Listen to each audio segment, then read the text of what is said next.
All right, we're here with Joshua Butler, who has directed numerous shows on the CW and just wrapped up a stint on The Following on Fox.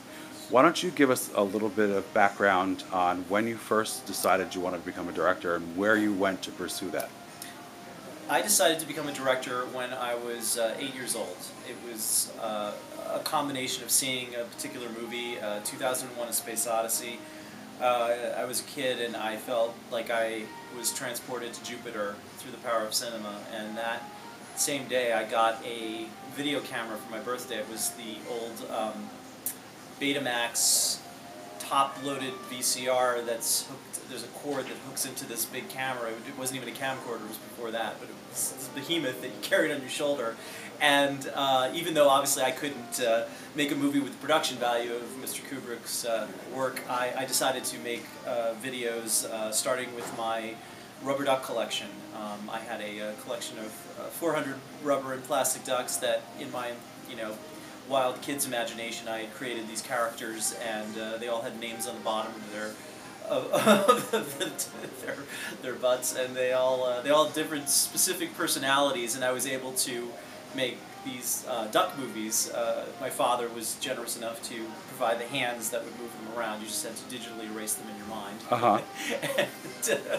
And then I graduated to humans after that, and I started making videos throughout high school, and I made narratives and documentaries. I did a documentary on a town in small town Louisiana, and but basically the whole purpose was to put together a body of work that I could then use on my application to USC Film School, which was the holy grail for me. So I applied, and I actually got accepted, and accepted also into USC's early admissions program. So I was at the time the youngest man to get into, or the youngest person to get into USC Film School at age 17. So I skipped my senior year of high school, entered the early admissions program at USC, and then basically got a little bit of a jump on the education side of it.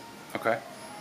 And now this question may jump the gun a little bit, but after all the shows that you've directed, have you ever wished to go back to the rubber duckies? Or yeah, it's very funny. I wrote and directed an independent horror movie a few years ago for the producers of the Saw franchise. Okay.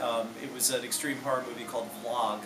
And what was really exciting to me was, since I had written it, I wrote a scene where a character is playing with rubber ducks, and I was able to use some of my stars from my very first film cool. in the movie. So yeah, but sometimes rubber ducks are way more behaved than human beings are. Yeah, not much expression though. You have to kind of bobble them around when they talk, to sort of get some sense of motion, and then but their faces are a little stiff. Some in Hollywood may also be, though, more as expressive well. than certain actors I have come across, yes. But we will not name names. No name names, yeah. Now, what was your first quote-unquote big break? What was the first show that you directed where you really realized that you had quote-unquote arrived?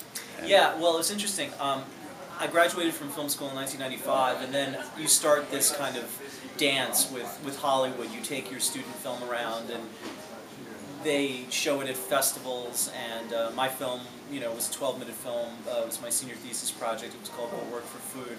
And I went around to do these festivals. USC did a festival promoting the film, and then I went to Houston and Chicago, and you show the films, and those films get you meetings at studios, and studios will sit down and evaluate you, and basically I heard a lot of people say, this is great, shows a lot of promise, come back when you've made your first movie. So that really wasn't working out quite like I thought, the idea that you could make a student film and then 2 years later be directing feature films. So I had learned how to edit at USC.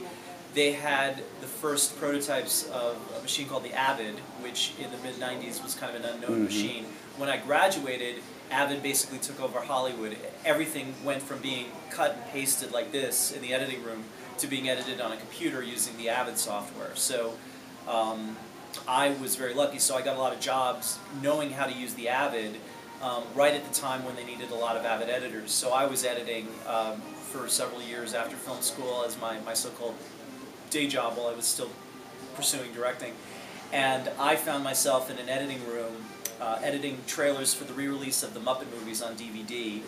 and the person I was working for was moonlighting as a post-production supervisor on a new TV show for the USA Network called, at the time it was called G versus E.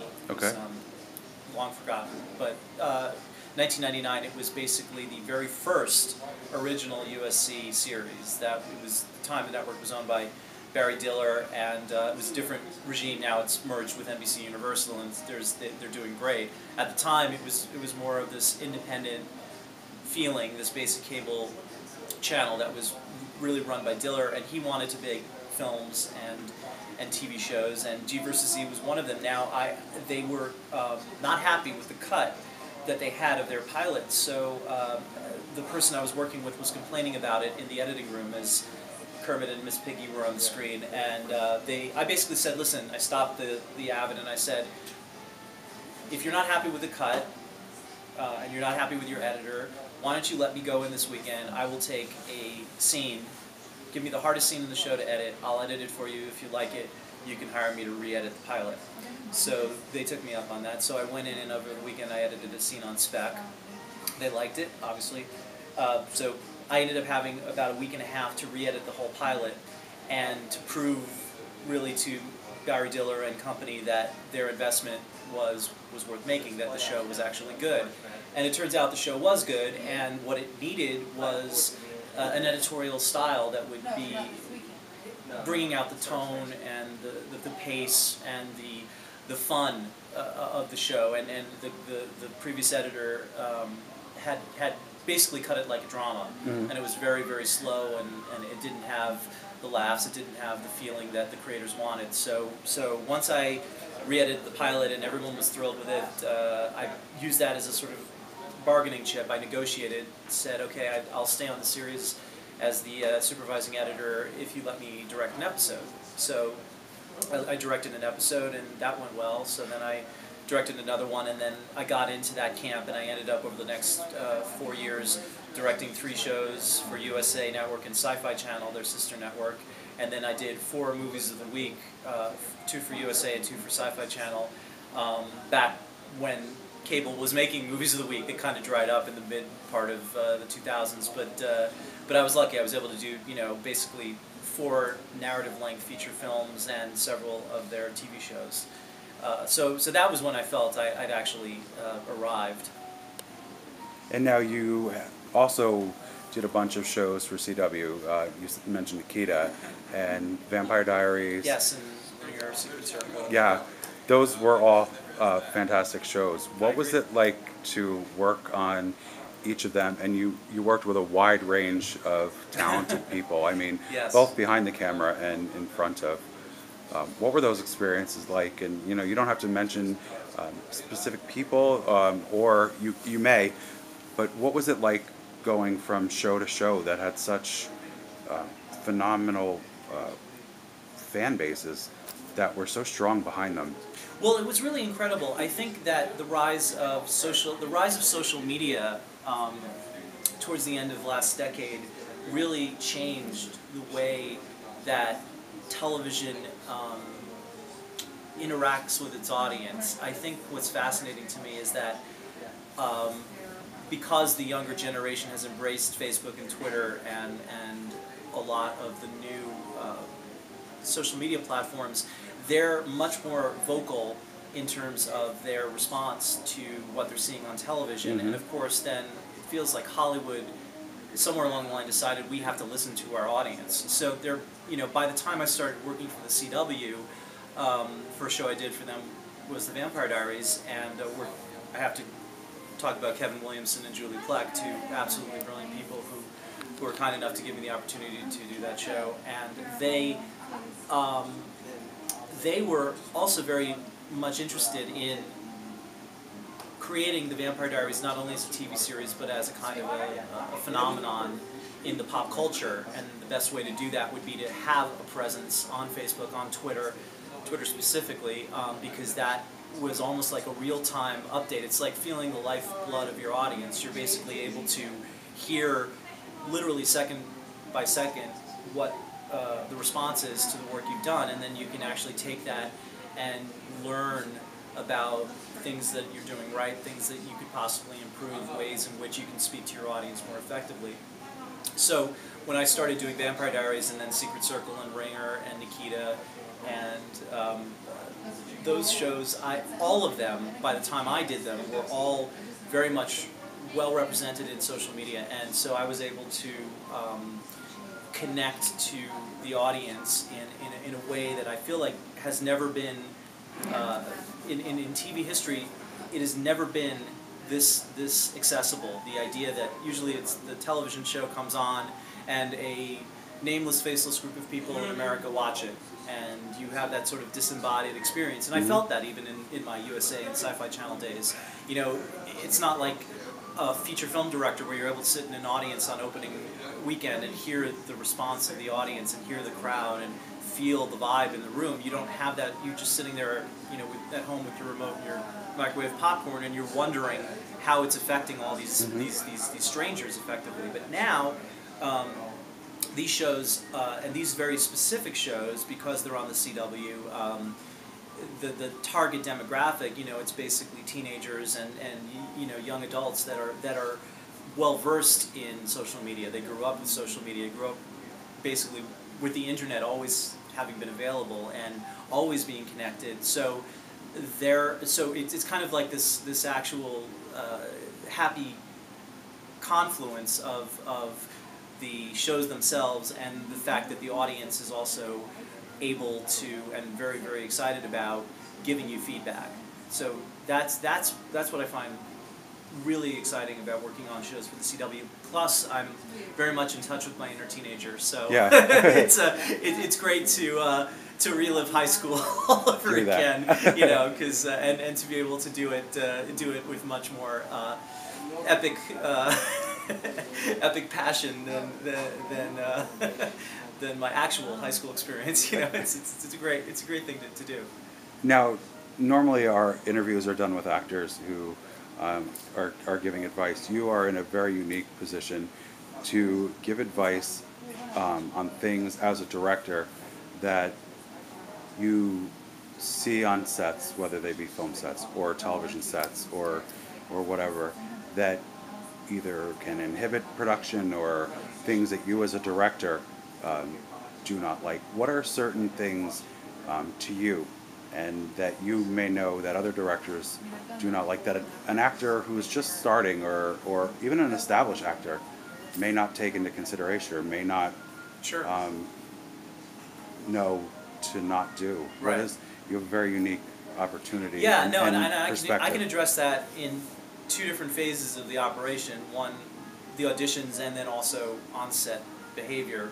Auditions are fascinating to me because I certainly feel for actors it's such a difficult process to come into a project, and even the best ones to feel like they're not only being judged on their talents, but more often than not being judged and their talents are often superseded by what you're looking for, a physical type, whether somebody's got a specific color hair, or whether they're, you know, particular, you know, personality that almost has nothing to do with what actors spend so long learning, you know, which is their craft. You know, there's all these external factors they have no control over. So I have deep sympathy for actors when they come into those situations.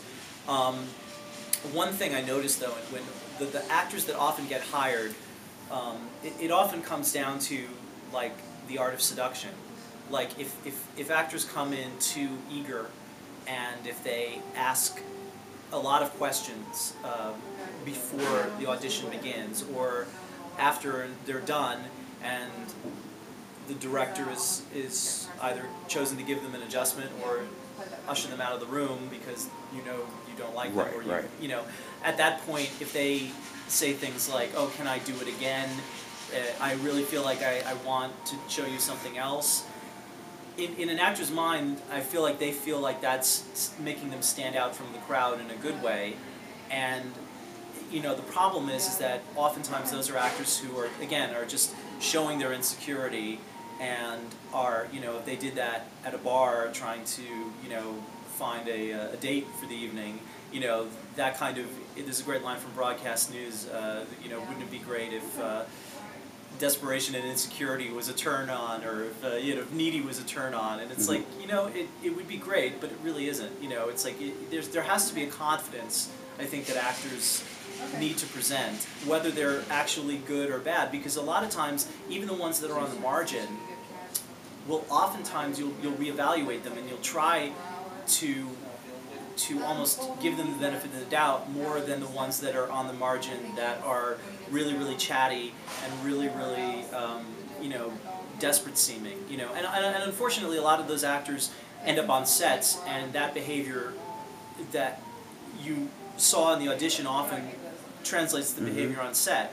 And again, I know it's probably a cliche by now, but I think asking too many questions is oftentimes very frustrating, especially in television when you have 6 or 8 pages to direct in a day, because oftentimes you really do rely on the character, the actor doing the homework, breaking down the scenes, you know, finding the objectives, finding the beats, and presenting something first time out that's really in the ballpark of what should be the correct performance. And for me as a director, I can massage the beats, I can point out beats that they may have missed, and if we do another take, I can sort of ask them to look at this moment, or if they've made a choice about an objective that's just an interesting choice but not the right choice for the scene, I can guide them towards the objective that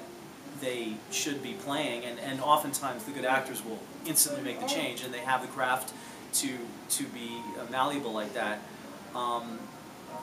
And I find that the great actors often ask very few questions because they know, and they do appreciate when they're being evaluated and when they're being given, you know, adjustments and being told to try something different. That's the exciting part. But if you're dealing with an actor that asks questions, you're often finding that the first performance that they give, the first take, is usually really, really far off. And then I have to go into damage control mode because I still only have an hour to shoot the scene.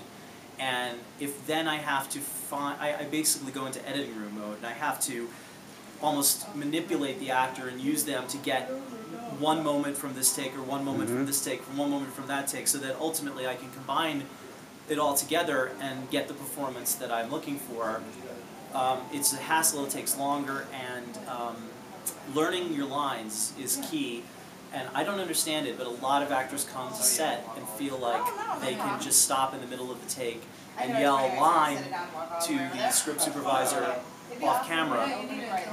And it's, you know, and then they come back in the middle of a sentence.